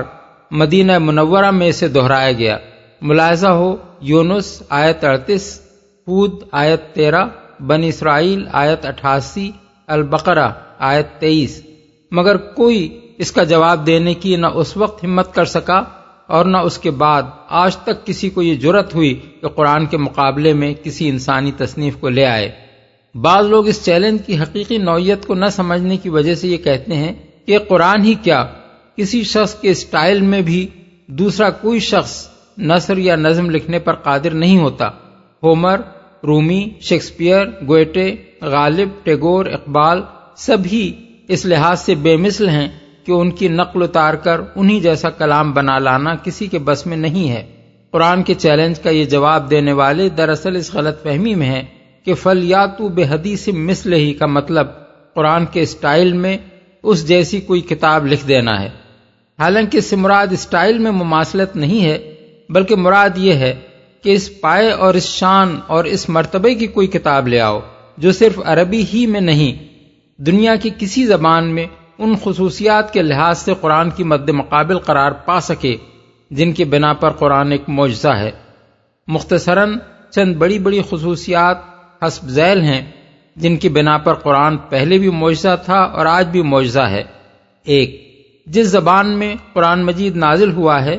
اس کے ادب کا وہ بلند ترین اور مکمل ترین نمونہ ہے۔ پوری کتاب میں ایک لفظ اور ایک جملہ بھی معیار سے گرا ہوا نہیں ہے۔ جس مضمون کو بھی ادا کیا گیا ہے موزوں ترین الفاظ اور مناسب ترین انداز بیان میں ادا کیا گیا ہے۔ ایک ہی مضمون بار بار بیان ہوا ہے اور ہر مرتبہ پیرائے بیان نیا ہے، جس سے تکرار کی بدنمائی کہیں پیدا نہیں ہوتی۔ اول سے لے کر آخر تک ساری کتاب میں الفاظ کی نشست ایسی ہے جیسے نگینے تراش تراش کر جڑے گئے ہوں۔ کلام اتنا مؤثر ہے کہ کوئی زباندہ آدمی اسے سن کر سر دھنے بغیر نہیں رہ سکتا، حتیٰ کہ منکر اور مخالف کی روح بھی وشت کرنے لگتی ہے۔ 1400 برس گزرنے کے بعد بھی آج تک یہ کتاب اپنی زبان کے ادب کا سب سے اعلیٰ نمونہ ہے، جس کے برابر تو درکنار، جس کے قریب بھی عربی زبان کی کوئی کتاب اپنی ادبی قدر و قیمت میں نہیں پہنچتی۔ یہی نہیں بلکہ یہ کتاب عربی زبان کو اس طرح پکڑ کر بیٹھ گئی ہے کہ 14 صدیاں گزر جانے پر بھی اس زبان کا معیار فصاحت وہی ہے جو اس کتاب نے قائم کر دیا تھا۔ حالانکہ اتنی مدت میں زبانیں بدل کر کچھ سے کچھ ہو جاتی ہیں۔ دنیا کی کوئی زبان ایسی نہیں ہے جو اتنی طویل مدت تک املا، انشاء، محاورے، قواعد زبان اور استعمال الفاظ میں ایک ہی شان پر باقی رہ گئی ہو۔ لیکن یہ صرف قرآن کی طاقت ہے جس نے عربی زبان کو اپنے مقام سے ہلنے نہ دیا۔ اس کا ایک لفظ بھی آج تک متروک نہیں ہوا ہے، اس کا ہر محاورہ آج تک عربی ادب میں مستعمل ہے، اس کا ادب آج بھی عربی کا معیاری ادب ہے، اور تقریر و تحریر میں آج بھی فصیح زبان وہی مانی جاتی ہے جو 1400 برس پہلے قرآن میں استعمال ہوئی تھی۔ کیا دنیا کی کسی زبان میں کوئی انسانی تصنیف اس شان کی ہے؟ 2، یہ دنیا کی واحد کتاب ہے جس نے نوع انسانی کے افکار، اخلاق، تہذیب اور طرز زندگی پر اتنی وسعت، اتنی گہرائی اور اتنی ہمگیری کے ساتھ اثر ڈالا ہے کہ دنیا میں اس کی کوئی نظیر نہیں ملتی۔ پہلے اس کی تاثیر نے ایک قوم کو بدلا اور پھر اس قوم نے اٹھ کر دنیا کے ایک بہت بڑے حصے کو بدل ڈالا۔ کوئی دوسری کتاب ایسی نہیں ہے جو اس قدر انقلاب انگیز ثابت ہوئی ہو۔ یہ کتاب صرف کاغذ کے صفحات پر لکھی نہیں رہ گئی ہے، بلکہ عمل کی دنیا میں اس کے ایک ایک لفظ نے خیالات کی تشکیل اور ایک مستقل تہذیب کی تعمیر کی ہے۔ 1400 برس سے اس کے ان اثرات کا سلسلہ جاری ہے اور روز بروز اس کے یہ اثرات پھیلتے چلے جا رہے ہیں۔ 3، جس موضوع سے یہ کتاب بحث کرتی ہے وہ ایک وسیع ترین موضوع ہے جس کا دائرہ ازل سے ابد تک پوری کائنات پر حاوی ہے۔ وہ کائنات کی حقیقت اور اس کے آغاز و انجام اور اس کے نظم و آئین پر کلام کرتی ہے۔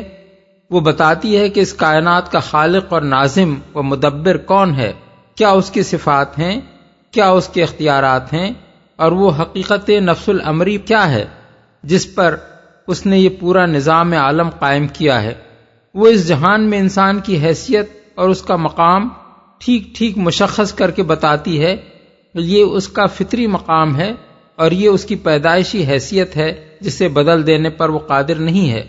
وہ بتاتی ہے کہ اس مقام اور اس حیثیت کے لحاظ سے انسان کے لیے فکر و عمل کا صحیح راستہ کیا ہے جو حقیقت سے پوری مطابقت رکھتا ہے، اور غلط راستے کیا ہیں جو حقیقت سے متصادم ہوتے ہیں۔ صحیح راستے کے صحیح ہونے اور غلط راستوں کے غلط ہونے پر وہ زمین و آسمان کی ایک ایک چیز سے، نظام کائنات کے ایک ایک گوشے سے،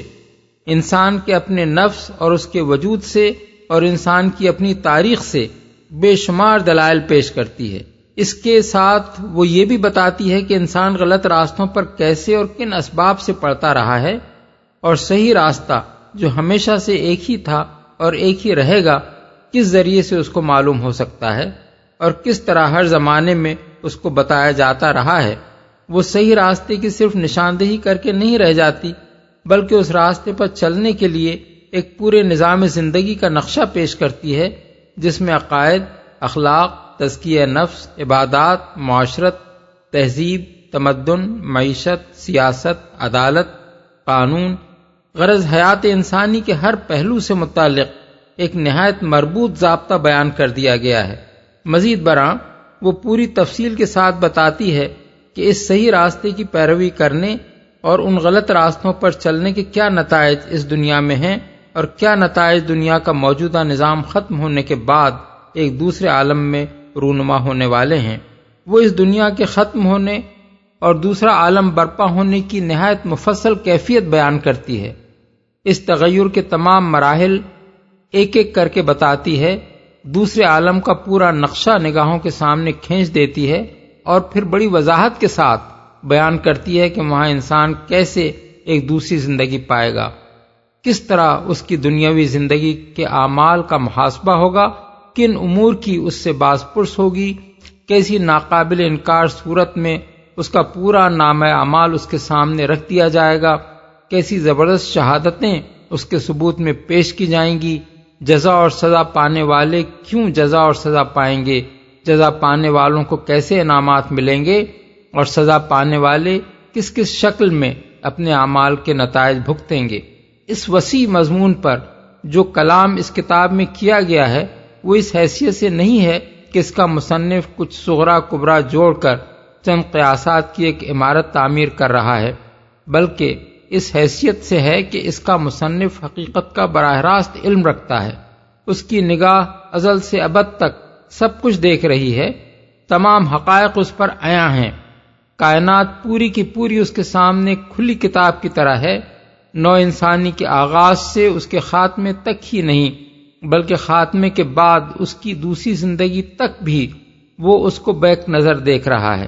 اور قیاس و گمان کی بنا پر نہیں بلکہ علم کی بنیاد پر انسان کی رہنمائی کر رہا ہے۔ جن حقائق کو علم کی حیثیت سے وہ پیش کرتا ہے ان میں سے کوئی ایک بھی آج تک غلط ثابت نہیں کیا جا سکا ہے۔ جو تصور کائنات و انسان وہ پیش کرتا ہے وہ تمام مظاہر اور واقعات کی مکمل توجیہ کرتا ہے اور ہر شعبہ علم میں تحقیق کی بنیاد بن سکتا ہے۔ فلسفہ و سائنس اور علوم عمران کے تمام آخری مسائل کے جوابات اس کے کلام میں موجود ہیں، اور ان سب کے درمیان ایسا منطقی ربط ہے کہ ان پر ایک مکمل مربوط اور جامع نظام فکر قائم ہوتا ہے۔ پھر عملی حیثیت سے جو رہنمائی اس نے زندگی کے ہر پہلو کے متعلق انسان کو دی ہے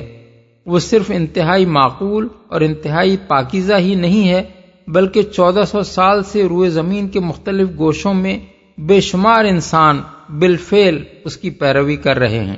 اور تجربے نے اس کو بہترین ثابت کیا ہے۔ کیا اس شان کی کوئی انسانی تصنیف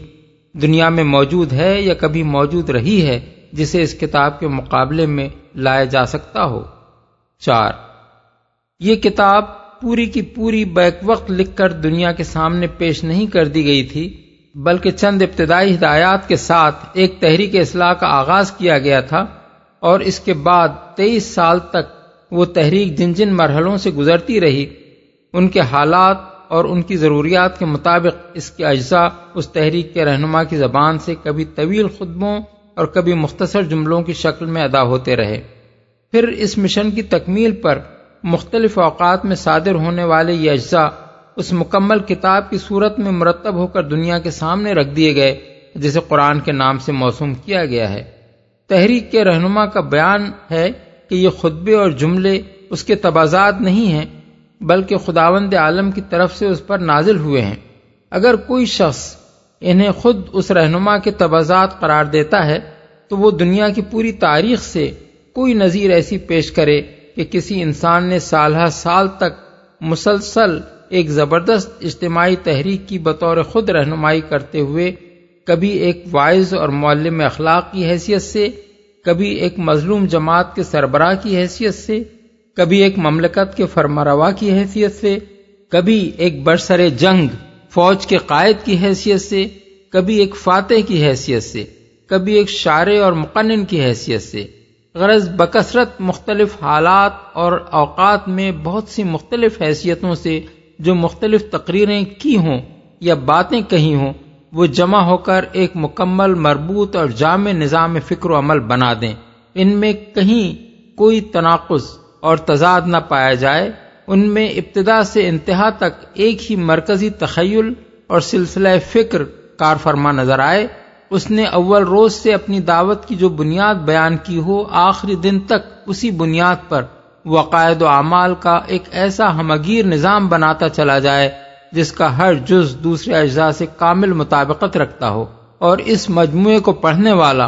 کوئی صاحب بصیرت آدمی یہ محسوس کیے بغیر نہ رہے کہ تحریک کا آغاز کرتے وقت اس کے محرک کے سامنے آخری مرحلے تک کا پورا نقشہ موجود تھا، اور ایسا کبھی نہیں ہوا کہ بیچ کے کسی مقام پر اس کے ذہن میں کوئی ایسا خیال آیا ہو جو پہلے اس پر منکشف نہ تھا یا جسے بعد میں اس کو بدلنا پڑا۔ اس شان کا کوئی انسان اگر کبھی گزرا ہو جس نے اپنے ذہن کی خلاقی کا یہ کمال دکھایا ہو تو اس کی نشاندہی کی جائے۔ 5. جس رہنما کی زبان پر یہ خطبے اور جملے جاری ہوئے تھے وہ یکایک کسی گوشے سے نکل کر صرف ان کو سنانے کے لیے نہیں آ جاتا تھا اور انہیں سنانے کے بعد کہیں چلا نہیں جاتا تھا، وہ اس تحریک کے آغاز سے پہلے بھی انسانی معاشرے میں زندگی بسر کر چکا تھا، اور اس کے بعد بھی وہ زندگی کی آخری ساعت تک ہر وقت اسی معاشرے میں رہتا تھا۔ اس کی گفتگو اور تقریروں کی زبان اور طرز بیان سے لوگ بخوبی آشنا تھے۔ احادیث میں ان کا ایک بڑا حصہ اب بھی محفوظ ہے جسے بعد کے عربی داں لوگ پڑھ کر خود بآسانی دیکھ سکتے ہیں کہ اس رہنما کا اپنا طرز کلام کیا تھا۔ اس کے ہم زبان لوگ اس وقت بھی صاف محسوس کرتے تھے، اور آج بھی عربی زبان کے جاننے والے یہ محسوس کرتے ہیں کہ اس کتاب کی زبان اور اس کا اسٹائل اس رہنما کی زبان اور اس کے اسٹائل سے بہت مختلف ہے، حتیٰ کہ جہاں اس کے کسی خطبے کے بیچ میں اس کتاب کی کوئی عبارت آ جاتی ہے تو وہاں دونوں کی زبان کا فرق بالکل نمایاں نظر آتا ہے۔ سوال یہ ہے کہ کیا دنیا میں کوئی انسان کبھی اس بات پر قادر ہوا ہے یا ہو سکتا ہے کہ سالہ سال تک دو قطعی مختلف اسٹائلوں میں کلام کرنے کا تکلف نبھاتا چلا جائے اور کبھی یہ راز فاش نہ ہو سکے کہ یہ دو الگ اسٹائل دراصل ایک ہی شخص کے ہیں؟ عارضی اور وقتی طور پر اس قسم کے تصنع میں کامیاب ہو جانا تو ممکن ہے، لیکن مسلسل 23 سال تک ایسا ہونا کسی طرح ممکن نہیں ہے کہ ایک شخص جب خدا کی طرف سے آئی ہوئی وحی کے طور پر کلام کرے تو اس کی زبان اور اسٹائل کچھ ہو، اور جب خود اپنی طرف سے گفتگو یا تقریر کرے تو اس کی زبان اور اس کا اسٹائل بالکل ہی کچھ اور ہو۔ 6. وہ رہنما اس تحریک کی قیادت کے دوران میں مختلف حالات سے دوچار ہوتا رہا۔ کبھی برسوں وہ اپنے ہم وطنوں اور اپنے قبیلے والوں کی تضحیک، توہین اور سخت ظلم و ستم کا نشانہ بنا رہا، کبھی اس کے ساتھیوں پر اس قدر تشدد کیا گیا کہ وہ ملک چھوڑ کر نکل جانے پر مجبور ہو گئے، کبھی دشمنوں نے اس کے قتل کی سازشیں کی، کبھی خود اسے اپنے وطن سے ہجرت کرنی پڑی، کبھی اس کو انتہائی اسرت اور فاقہ کشی کی زندگی گزارنی پڑی، کبھی اسے پہم لڑائیوں سے سابقہ پیش آیا جن میں شکست اور فتح دونوں ہی ہوتی رہیں، کبھی وہ دشمنوں پر غالب آیا اور وہی دشمن جنہوں نے اس پر ظلم توڑے تھے اس کے سامنے سرنگوں نظر آئے۔ کبھی اسے وہ اقتدار نصیب ہوا جو کم ہی کسی کو نصیب ہوتا ہے۔ ان تمام حالات میں ایک انسان کے جذبات ظاہر ہے کہ یکساں نہیں رہ سکتے۔ اس رہنما نے ان مختلف مواقع پر خود اپنی ذاتی حیثیت میں جب کبھی کلام کیا اس میں ان جذبات کا اثر نمایاں نظر آتا ہے جو ایسے مواقع پر انسان کے دل میں پیدا ہوتے ہیں، لیکن خدا کی طرف سے آئی ہوئی وحی کے طور پر ان مختلف حالات میں جو کلام اس کی زبان سے سنا گیا وہ انسانی جذبات سے بالکل خالی ہے۔ کسی ایک مقام پر بھی کوئی بڑے سے بڑا نقاد انگلی رکھ کر یہ نہیں بتا سکتا کہ یہاں انسانی جذبات کار فرما نظر آتے ہیں۔ 7. جو وسیع اور جامع علم اس کتاب میں پایا جاتا ہے وہ اس زمانے کے اہل عرب اور اہل روم و یونان و ایران تو درکنار اس 20ویں صدی کے اکابر اہل علم میں سے بھی کسی کے پاس نہیں ہے۔ آج حالت یہ ہے کہ فلسفہ و سائنس اور علوم عمران کی کسی ایک شاخ کے مطالعے میں اپنی عمر کھپا دینے کے بعد آدمی کو پتہ چلتا ہے کہ اس شعبہ علم کے آخری مسائل کیا ہیں، اور پھر جب وہ غیر نگاہ سے قرآن کو دیکھتا ہے تو اسے معلوم ہوتا ہے کہ اس کتاب میں ان مسائل کا ایک واضح جواب موجود ہے۔ یہ معاملہ کسی ایک علم تک محدود نہیں ہے بلکہ ان تمام علوم کے باب میں صحیح ہے جو کائنات اور انسان سے کوئی تعلق رکھتے ہیں۔ کیسے باور کیا جا سکتا ہے کہ 1400 برس پہلے ریگستان عرب میں ایک امی کو علم کے ہر گوشے پر اتنی وسیع نظر حاصل تھی اور اس نے ہر بنیادی مسئلے پر غور و خوض کر کے اس کا ایک صاف اور قطعی جواب سوچ لیا تھا۔ اعجاز قرآن کے اگرچہ اور بھی متعدد وجوہ ہیں لیکن صرف ان چند وجوہ ہی پر اگر آدمی غور کرے تو اسے معلوم ہو جائے گا کہ قرآن کا معجزہ ہونا جتنا نزول قرآن کے زمانے میں واضح تھا اس سے بدرجہ زیادہ آج واضح ہے، اور انشاءاللہ قیامت تک یہ واضح تر ہوتا چلا جائے گا۔ ام خلقوا من غیر شیء ام هم الخالقون ام خلقوا السماوات والارض بل لا یوقنون۔ کیا یہ کسی خالق کے بغیر خود پیدا ہو گئے ہیں یا یہ خود اپنے خالق ہیں یا زمین اور آسمانوں کو انہوں نے پیدا کیا ہے؟ اصل بات یہ ہے کہ یہ یقین نہیں رکھتے۔ اس سے پہلے جو سوالات چھیڑے گئے تھے وہ کفار مکہ کو یہ احساس دلانے کے لیے تھے کہ محمد صلی اللہ علیہ وسلم کے دعوی رسالت کو جھٹلانے کے لیے جو باتیں وہ بنا رہے ہیں وہ کس قدر غیر معقول ہیں۔ اب اس آیت میں ان کے سامنے یہ سوال رکھا گیا ہے کہ جو دعوت محمد صلی اللہ علیہ وسلم پیش کر رہے ہیں آخر اس میں وہ بات کیا ہے جس پر تم لوگ اس قدر بگڑ رہے ہو؟ وہ یہی تو کہہ رہے ہیں کہ اللہ تمہارا خالق ہے اور اسی کی تم کو بندگی کرنی چاہیے۔ اس پر تمہارے بگڑنے کی آخر کیا معقول وجہ ہے؟ کیا تم خود بن گئے ہو؟ کسی بنانے والے نے تمہیں نہیں بنایا؟ یا اپنے بنانے والے تم خود ہو؟ یا یہ وسیع کائنات تمہاری بنائی ہوئی ہے؟ اگر ان میں سے کوئی بات بھی صحیح نہیں ہے اور تم خود مانتے ہو کہ تمہارا خالق بھی اللہ ہی ہے اور اس کائنات کا خالق بھی وہی ہے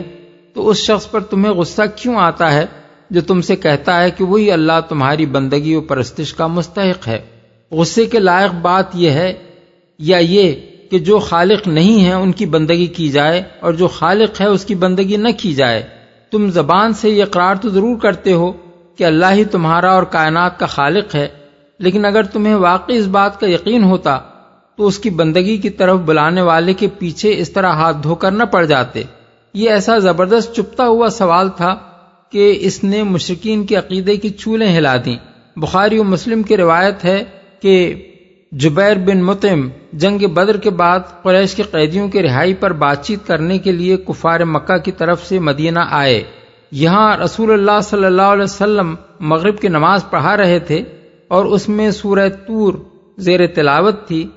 ان کا اپنا بیان یہ ہے کہ جب حضور اس مقام پر پہنچے تو میرا دل میرے سینے سے اڑا جاتا تھا۔ بعد میں ان کے مسلمان ہونے کی ایک بڑی وجہ یہ تھی کہ اس روز یہ آیات سن کر اسلام ان کے دل میں جڑ پکڑ چکا تھا۔ ام عندهم خزائن خزائن ربك أم هم المسيطرون؟ کیا تیرے رب کے خزانے ان کے قبضے میں ہیں یا ان پر انہی کا حکم چلتا ہے؟ یہ کفار مکہ کے اس اعتراض کا جواب ہے کہ آخر محمد بن عبداللہ صلی اللہ علیہ وسلم ہی کیوں رسول بنائے گئے۔ اس جواب کا مطلب یہ ہے کہ ان لوگوں کو عبادت غیر اللہ کی گمراہی سے نکالنے کے لیے بہرحال کسی نہ کسی کو تو رسول مقرر کیا جانا ہی تھا۔ اب سوال یہ ہے کہ یہ فیصلہ کرنا کس کا کام ہے کہ خدا اپنا رسول کس کو بنائے اور کس کو نہ بنائے؟ اگر یہ لوگ خدا کے بنائے ہوئے رسول کو ماننے سے انکار کرتے ہیں تو اس کے معنی یہ ہیں کہ یا تو خدا کی خدائی کا مالک یہ اپنے آپ کو سمجھ بیٹھے ہیں، یا پھر ان کا زعم یہ ہے کہ اپنی خدائی کا مالک تو خدا ہی ہو مگر اس میں حکم ان کا چلے۔ ام لهم سلم يستمعون فيه فليأت مستمعون بسلطان مبين؟ کیا ان کے پاس کوئی سیڑھی ہے جس پر چڑھ کر یہ عالم بالا کی سنگن لیتے ہیں؟ ان میں سے جس نے سنگن لی ہو وہ لائے کوئی کھلی دلیل۔ ام له البنات ولكم البنون؟ کیا اللہ کے لیے تو ہیں بیٹیاں اور تم لوگوں کے لیے ہیں بیٹے؟ ان مختصر فقروں میں ایک بڑے مفصل استدلال کو سمو دیا گیا ہے۔ تفصیل اس کی یہ ہے کہ اگر تمہیں رسول کی بات ماننے سے انکار ہے تو تمہارے پاس خود حقیقت کو جاننے کا آخر ذریعہ کیا ہے؟ کیا تم میں سے کوئی شخص عالم بالا میں پہنچا ہے اور اللہ تعالیٰ یا اس کے فرشتوں سے اس نے براہ راست یہ معلوم کر لیا ہے کہ وہ عقائد بالکل حقیقت کے مطابق ہیں جن پر تم لوگ اپنے دین کی بنا رکھے ہوئے ہو؟ یہ دعویٰ اگر کسی کو ہے تو وہ سامنے آئے اور بتائے کہ اسے کب اور کیسے عالم بالا تک رسائی حاصل ہوئی ہے اور کیا علم وہ وہاں سے لے کر آیا ہے۔ اور اگر یہ دعوت تم نہیں رکھتے تو پھر خود ہی غور کرو کہ اس سے زیادہ مضحکہ انگیز عقیدہ اور کیا ہو سکتا ہے کہ تم اللہ رب العالمین کے لیے اولاد تجویز کرتے ہو، اور اولاد بھی لڑکیاں جنہیں تم خود اپنے لیے باعث ننگ و عار سمجھتے ہو۔ علم کے بغیر اس قسم کی سری جہالتوں کے اندھیرے میں بھٹک رہے ہو، اور خدا کی طرف سے جو شخص علم کی روشنی تمہارے سامنے پیش کرتا ہے اس کی جان کے دشمن ہوئے جاتے ہو۔ ام تسألهم اجرا فهم من مغرم مثقلون؟ کیا تم ان سے کوئی اجر مانگتے ہو کہ یہ زبردستی پڑی ہوئی چٹی کے بوجھ تلے دبے جاتے ہیں؟ سوال کا اصل روئے سخن کفار کی طرف ہے۔ مطلب یہ ہے کہ اگر رسول تم سے کوئی غرض رکھتا اور اپنی کسی ذاتی منفعت کے لیے یہ ساری دوڑ دھوپ کر رہا ہوتا تو اس سے تمہارے بھاگنے کی کم از کم ایک معقول وجہ ہوتی، مگر تم خود جانتے ہو کہ وہ اپنی اس دعوت میں بالکل بے غرض ہے اور محض تمہاری بھلائی کے لیے اپنی جان کھپا رہا ہے۔ پھر کیا وجہ ہے کہ تم ٹھنڈے دل سے اس کی بات سننے تک کے روادار نہیں ہو؟ اس سوال میں ایک لطیف تعریض بھی ہے۔ ساری دنیا کے بناوٹی پیشوا اور مذہبی آستانوں کے مجاوروں کی طرح عرب میں بھی مشرکین کے پیشوا اور پنڈت اور پروہت کھلا کھلا مذہبی کاروبار چلا رہے تھے۔ اس پر یہ سوال ان کے سامنے رکھ دیا گیا کہ ایک طرف یہ مذہب کے تاجر ہیں جو علانیہ تم سے نظریں، نیازیں اور ہر مذہبی خدمت کی اجرتیں وصول کر رہے ہیں، دوسری طرف ایک شخص کامل بے غرضی کے ساتھ بلکہ اپنے تجارتی کاروبار کو برباد کر کے تمہیں نہایت معقول دلائل سے دین کا سیدھا راستہ دکھانے کی کوشش کر رہا ہے۔ اب یہ صریح بے عقلی نہیں تو اور کیا ہے کہ تم اس سے بھاگتے ہو اور ان کی طرف دوڑتے ہو۔ ام عندهم الغیب فهم یکتبون؟ کیا ان کے پاس غیب کے حقائق کا علم ہے کہ اس کی بنا پر یہ لکھ رہے ہوں؟ یعنی رسول تمہارے سامنے جو حقائق پیش کر رہا ہے ان کو جھٹلانے کے لیے آخر تمہارے پاس وہ کون سا علم ہے جسے تم اس دعوے کے ساتھ پیش کر سکو کہ پردہ ظاہر کے پیچھے چھپی ہوئی حقیقتوں کو تم براہ راست جانتے ہو؟ کیا واقعی تمہیں یہ علم ہے کہ خدا ایک نہیں ہے بلکہ وہ سب بھی خدائی صفات و اختیارات رکھتے ہیں جنہیں تم نے معبود بنا رکھا ہے؟ کیا واقعی تم نے فرشتوں کو دیکھا ہے کہ وہ لڑکیاں ہیں اور نعوذ باللہ خدا کے ہاں پیدا ہوئی ہیں، کیا واقعی تم یہ جانتے ہو کہ کوئی وحی نہ محمد صلی اللہ علیہ وسلم کے پاس آئی ہے نہ خدا کی طرف سے کسی بندے کے پاس آ سکتی ہے؟ کیا واقعی تمہیں اس بات کا علم ہے کہ کوئی قیامت برپا نہیں ہونی ہے اور مرنے کے بعد کوئی دوسری زندگی نہیں ہوگی اور کوئی عالم آخرت قائم نہ ہوگا جس میں انسان کا محاسبہ ہو اور اسے جزا و سزا دی جائے گی؟ اگر اس طرح کے کسی علم کا تمہیں دعویٰ ہے تو کیا تم یہ لکھ کر دینے کے لیے تیار ہو کہ ان امور کے متعلق رسول کے بیانات کی تکذیب تم اس بنا پر کر رہے ہو کہ پردہ غیب کے پیچھے جھانک کر تم نے یہ دیکھ لیا ہے کہ حقیقت وہ نہیں ہے جو رسول بیان کر رہا ہے؟ اس مقام پر ایک شخص یہ شبہ ظاہر کر سکتا ہے کہ اس کے جواب میں اگر وہ لوگ ہٹ دھرمی کے ساتھ یہ بات لکھ کر دے دیتے تو کیا یہ استدلال بے معنی نہ ہو جاتا؟ لیکن یہ شبہ اس لیے غلط ہے کہ ہٹ دھرمی کی بنا پر وہ لکھ بھی دیتے تو جس معاشرے میں یہ چیلنج برسر عام پیش کیا گیا تھا اس کے عام لوگ اندھے تو نہ تھے، ہر شخص جان لیتا کہ یہ لکھا سراسر ہٹ دھرمی کے ساتھ دیا گیا ہے، اور در حقیقت رسول کے بیانات کو جھٹلانے کی بنیاد یہ ہرگز نہیں ہے کہ کسی کو ان کے خلاف واقع ہونے کا علم حاصل ہے۔ ام یریدون کیدا فالذین کفروا هم المکیدون، کیا یہ کوئی چال چلنا چاہتے ہیں؟ اگر یہ بات ہے تو کفر کرنے والوں پر ان کی چال الٹی ہی پڑے گی۔ چال چلنا چاہتے ہیں، اشارہ ہے ان تدبیروں کی طرف جو کفار مکہ رسول اللہ صلی اللہ علیہ وسلم کو زک دینے اور آپ کو ہلاک کرنے کے لیے آپس میں بیٹھ بیٹھ کر سوچا کرتے تھے۔ چال الٹی ہی پڑے گی۔ یہ قرآن کی صریح پیش گوئیوں میں سے ایک ہے۔ مکی دور کے ابتدائی زمانے میں جب مٹھی بھر بے سر و سامان مسلمانوں کے سوا بظاہر کوئی طاقت رسول اللہ صلی اللہ علیہ وسلم کے ساتھ نہ تھی اور پوری قوم آپ کے خلاف برسر پیکار تھی، اسلام اور کفر کا مقابلہ ہر دیکھنے والے کو انتہائی نامساوی مقابلہ نظر آ رہا تھا، کوئی شخص بھی اس وقت یہ اندازہ نہ کر سکتا تھا کہ چند سال کے بعد یہاں کفر کی بساط بالکل الٹ جانے والی ہے، بلکہ ظاہر بین نگاہ تو یہ دیکھ رہی تھی کہ قریش اور سارے عرب کی مخالفت آخر کار اس دعوت کا خاتمہ کر کے چھوڑے گی، مگر اس حالت میں پوری تحدی کے ساتھ کفار سے یہ صاف صاف کہہ دیا گیا کہ اس دعوت کو نیچا دکھانے کے لیے جو تدبیریں بھی تم کرنا چاہو کر کے دیکھ لو، وہ سب الٹی تمہارے ہی خلاف پڑیں گی اور تم اسے شکست دینے میں ہرگز کامیاب نہ ہو سکو گے۔ ام لہم الہ غیر اللہ سبحان اللہ عما یشرکون، کیا اللہ کے سوا یہ کوئی اور معبود رکھتے ہیں؟ اللہ پاک ہے اس شرک سے جو یہ لوگ کر رہے ہیں۔ یعنی امر واقعہ یہ ہے کہ جن کو انہوں نے الہ بنا رکھا ہے وہ حقیقت میں الہ نہیں ہے، اور شرک سراسر ایک بے اصل چیز ہے۔ اس لیے جو شخص توحید کی دعوت لے کر اٹھا ہے اس کے ساتھ سچائی کی طاقت ہے، اور جو لوگ شرک کی حمایت کر رہے ہیں وہ ایک بے حقیقت چیز کے لیے لڑ رہے ہیں۔ اس لڑائی میں شرک آخر کیسے جیت جائے گا؟ وَإِن يَرَوْا كِسْفًا مِّنَ السَّمَاءِ سَاقِطًا يَقُولُوا سَحَابٌ مَّرْكُومٌ، یہ لوگ آسمان کے ٹکڑے بھی گرتے ہوئے دیکھ لیں تو کہیں گے یہ بادل ہیں جو عمڈے چلے آ رہے ہیں۔ اس ارشاد سے مقصود ایک طرف سرداران قریش کی ہٹ دھرمی کو بے نقاب کرنا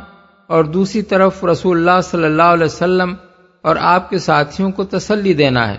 حضور اور صحابہ کرام کے دل میں بار بار یہ خواہش پیدا ہوتی تھی کہ ان لوگوں کو اللہ تعالیٰ کی طرف سے کوئی معجزہ ایسا دکھا دیا جائے